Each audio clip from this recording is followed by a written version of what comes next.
quanto tempo è che prepara i presepi? Da circa 40 anni.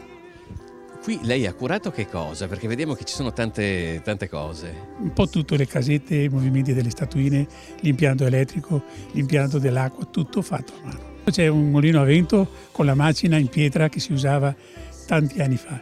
Dopo c'è quello delle olive con le 2 ruote che gira e il mulino ad acqua, che ce ne sono ancora qualcuno in giro. E tutti funzionano tramite piccoli motorini. Insomma. Quanto tempo ci è voluto a curare l'allestimento che vediamo alle sue spalle? 5-6 giorni, ma però non solo, con mio figlio, mio cognato e mio consuocero. Oh, Christmas tree, much pleasure though.